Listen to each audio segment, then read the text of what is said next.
The purpose of these videos is to orient you to what components look like and how you act on them. If you haven't yet viewed the Watch Me First video, please do that first, as it lets you know what to expect. As you read in Chapter 5, memos are spaces in which to write, and they can be standalone or be linked to other components. In this video, we look at creating and working with memos and some of the actions that can be taken on them.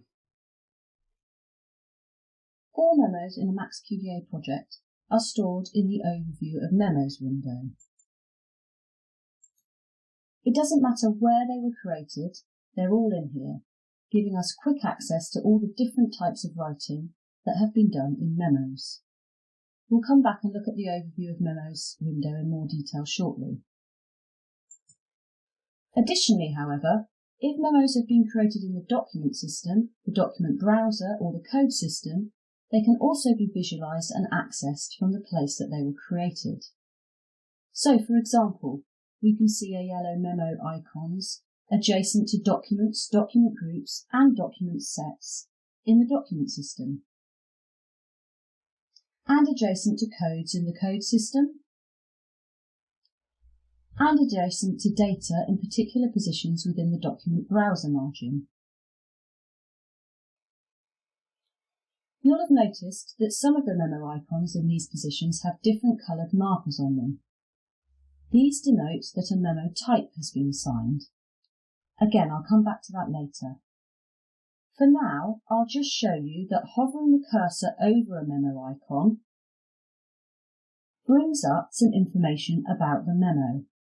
In this case, its name, Focus Group 1 Thoughts, the author, Christina, and the date that the memo was first created. In addition, the first part of the content of the memo is displayed. I can open up the memo from here just by double-clicking, but what I'll actually do is to reopen the Overview of Memos window so that we can look at that in more detail. This window lists all of the memos in the project so far, and from here we can take several actions. For example, we can sort this list by any of the column headers.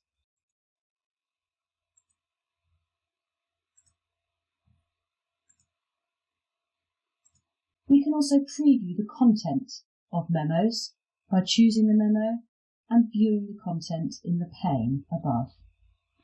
Additionally, we can search for a word or phrase, and that will show us all of the instances of that word and phrase in any of the columns. In addition, we can choose to output individual or selections of memos, either as an Excel table, as an HTML table, or in some other export format. From the Overview of Memos window, we can also open up a memo to continue editing it. And here we can see various other options for changing the content and properties of a memo. For example, standard formatting functionality, bold, italics, colour, etc., and additional formatting such as bullet points, numbered lists, indents, etc. A particularly useful feature is the calendar icon, which will insert the date and time, allowing us to build up a chronological audit trail. Additionally are the type and linked codes fields. I'll talk about the types field first and come back to link codes later.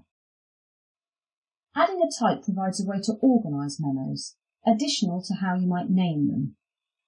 These flags can mean whatever you want them to, and you can add a definition in the type label field.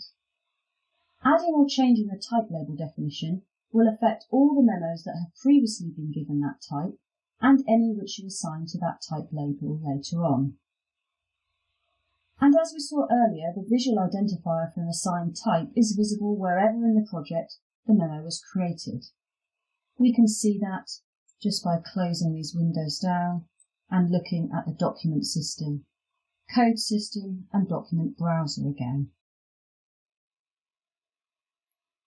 You'll see by looking at the code system, for example, that most of the codes have memos adjacent to them, which have primarily been used to define the concepts that the codes represent, and some of them have been assigned a type, whereas others have not. It's important to realise that creating memos adjacent to codes in the code system is not the same as linking memos to codes, which I mentioned earlier. So let's go back to think about that field in the memo editor. I'll open up the family support memo, and you'll see that at the moment this particular memo has no codes linked to it, but I can choose to link codes as I choose, multiple codes, and if a code I want to link to this memo is not in this quick list, I can choose the code in the code system, which then makes that available in the list. Linking codes to memo in this way allows us to integrate our conceptualization of the data via coding to our conceptualization of the data via writing. And what's particularly useful is that we can retrieve all our writing that has been made in various different memos according to the code that has been linked. So, for example, if I want to retrieve all the writing that I've linked to the economy code, then I can retrieve all the linked memos from that code, and I get a list of fewer memos than I have in the main overview of memos window, only those memos which have previously been linked to the economy code.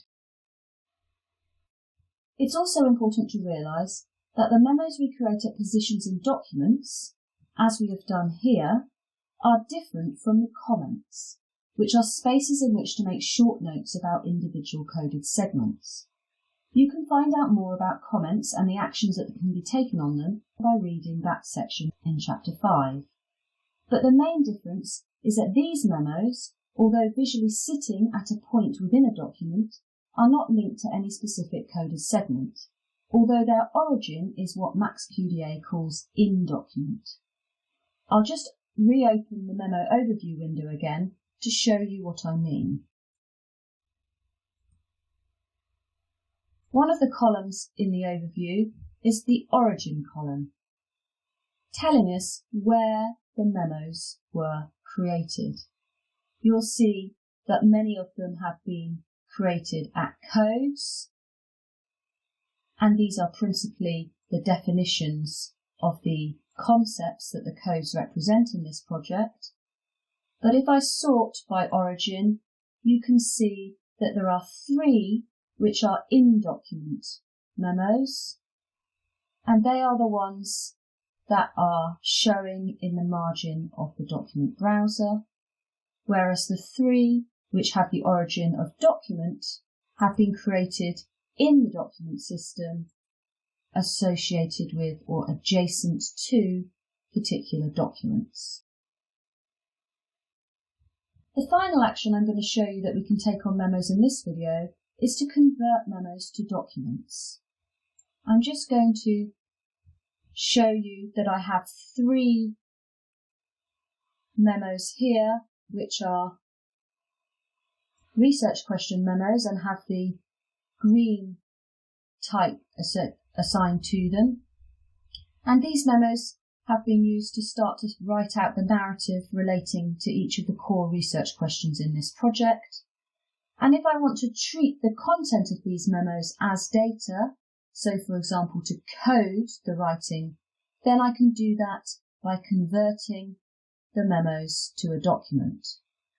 I'll just do that for research question 1 memo, and you'll see that when I do that, it removes itself from the list of memos and it's turned itself into a document in the background. And this document is now just like any other document. I can sort it into a group or a set. I can edit it to continue writing in it. I can code it, search it, interrogate it. I can use my own writing as data in this way. You'll know from reading Chapter 5 that there are lots of different writing spaces provided by MAXQDA. In addition to memos, are comments and summaries. So please refer to Chapter 5 to think more deeply about how to make most use of MAXQDA's writing spaces.